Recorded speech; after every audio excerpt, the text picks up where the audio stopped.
우리 마가복음 12장 28절부터 38절까지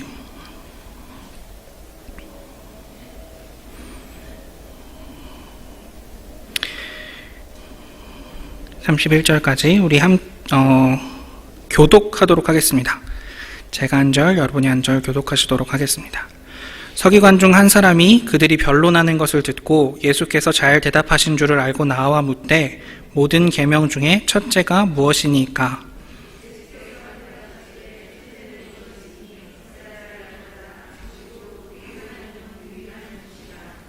내 마음을 다하고 목숨을 다하고 뜻을 다하고 힘을 다하여 주 너의 하나님을 사랑하라 하신 것이요 둘째는 이것이니 내 이웃을 내 자신과 같이 사랑하라 하신 것이라.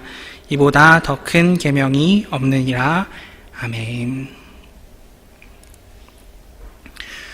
미국의 이베이라는 온라인 경매 사이트가 있습니다. 이 사이트에서 2019년에 팔린 가장 비싼 물건이 456만 7,888달러. 얼마나 큰 돈인지 적응이 안 되시죠? 53억 6천만 원 정도라고 합니다. 53억짜리 물건이라니 어떤 물건인지 상상이 가시나요? 이 물건은 전설적인 투자자 워렌 버핏과의 식사권이라고 합니다. 53억짜리 식사권, 사실은 식사권이라기보다는 질문권에 가깝겠습니다. 많은 것을 알고 있는 사람에게 질문할 수 있는 기회는 흔치 않습니다. 그렇다면 이런 상상을 한번 해보겠습니다. 모든 것을 아는 사람에게 질문을 할 수 있다면 여러분은 어떤 질문을 하시겠습니까? 한 걸음 더 상상력을 높여보자면 여러분이 하나님께 한 가지 질문을 할 수 있다면 여러분은 어떤 질문을 하시겠습니까?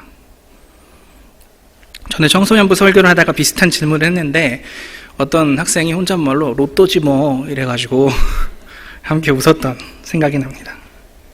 하나님께 질문을 할 수 있다니 생각만 해도 놀라운 기회입니다. 그런데 오늘 본문에서 그들은 그 당시에는 알지 못했지만 이 놀라운 기회를 얻은 사람들이 등장합니다. 오늘의 본문 마가복음 12장에는 세 부류의 사람들의 세 가지 질문이 나옵니다. 13절에서 17절에서는 바리새파 사람들과 헤롯 당원들이 유대인들은 로마에 세금을 내야 합니까? 라는 질문을 예수께 던집니다. 18절에서 27절에는 사두개인들이 부활 때에 어떤 일이 일어납니까? 라는 질문을 던지고 있습니다. 그리고 오늘 본문의 세 번째 질문이 등장합니다. 그런데 성경을 살펴보면 이 첫 번째와 두 번째 질문은 놀라운 기회임에도 불구하고 이 기회를 낭비하고 있는 것처럼 보입니다. 왜냐하면 마가 공동체의 증언에 따르면 바리새파 사람들과 헤롯 당원들은 13절에 보면 말로 예수를 책 잡으려고 질문을 했기 때문입니다.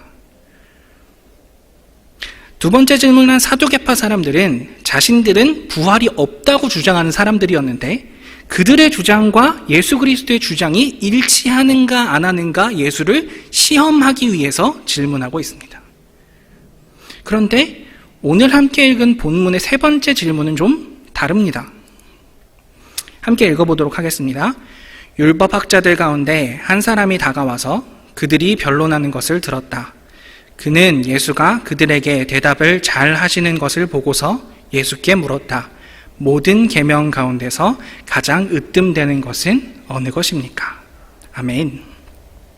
율법학자는 이 사람들이 예수께 질문하고 예수께서 대답하시는 걸 가만히 지켜봅니다.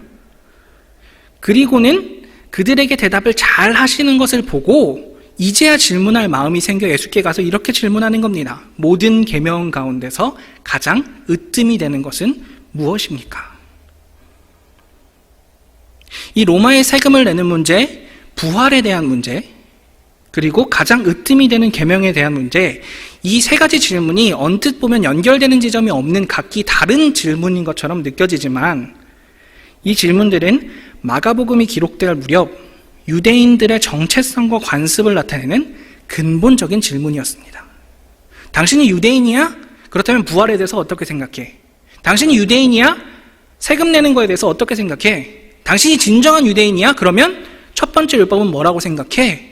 이것이 이 사람들의 흔한 질문이었고 그야말로 핫 이슈였던 것이었습니다. 그러니까 길을 가다 보면 종교에 관심 있는 사람들이 이 문제, 로마에 세금 내는 것, 부활에 대한 것, 율법 중에 가장 으뜸인 것에 대해서 소리 높여 토론하는 소리를 손쉽게 들을 수 있었던 것입니다. 많은 종교 지도자들도 앞다투어서 이 문제들에 대해서 자신이 하나님의 뜻을 가장 잘 안다면서 가르침을 주었을 것입니다.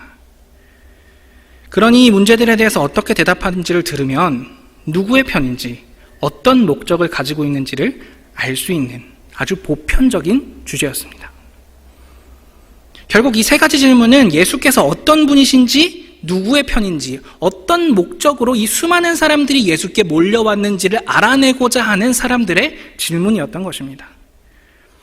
예수께서는 이 질문들의 의미를 잘 알고 계셨을 겁니다.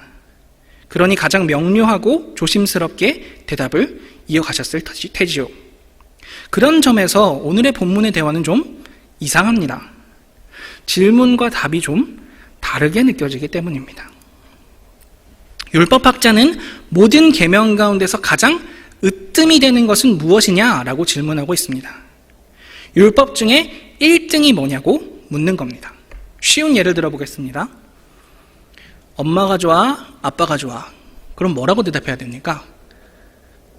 대부분의 아이들은 어디선가 배워서 이렇게 대답하죠. 둘 다. 그럼 뭐라고 이야기하죠? 아니 그거 말고 누가 제일 좋아?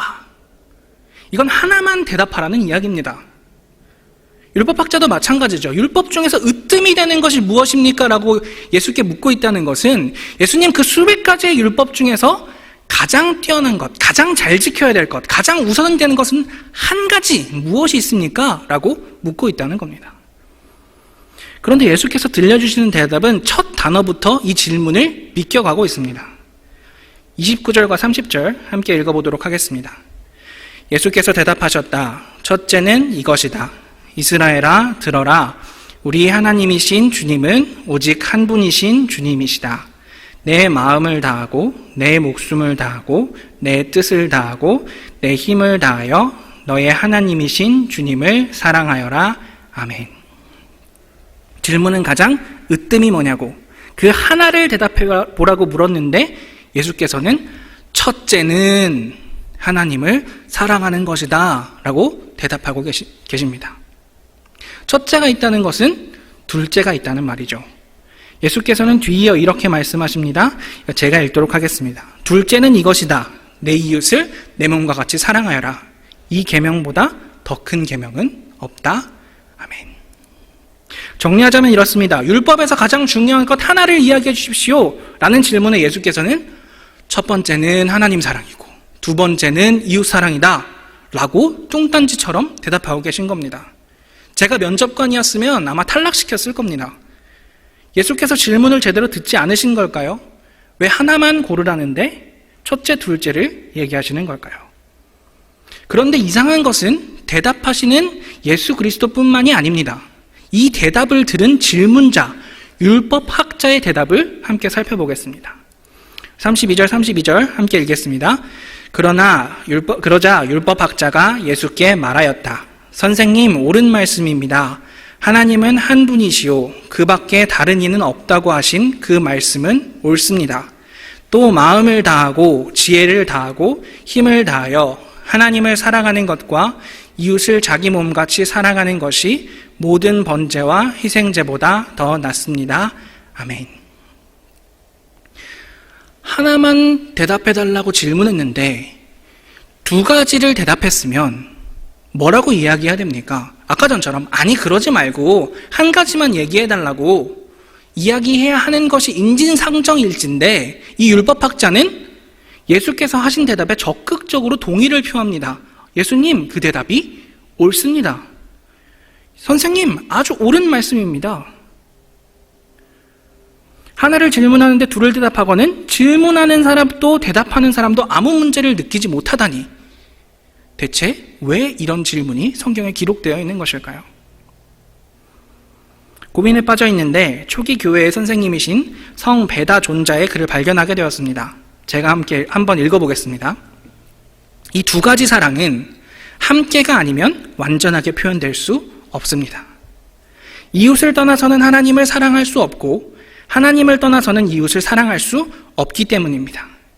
그래서 우리 주님께서는 베드로에게 당신을 사랑하는지 물어보실 때마다 그의 사랑을 확인하셨고 모든 질문 끝에 내 양들을 돌보아라 또는 내 어린 양들을 돌보아라 하고 덧붙이셨습니다. 첫 문장이 저의 이 궁금증을 한 번에 날려주었습니다. 하나님 사랑과 이웃 사랑, 이 두 가지 사랑은 함께가 아니면 완전하게 표현될 수 없습니다. 예수께서 이 질문을 제대로 이해하지 못하신 게 아니고 율법학자도 예수께서 동문서답하셨지만 그 말씀의 은혜를 받은 것이 아니었습니다.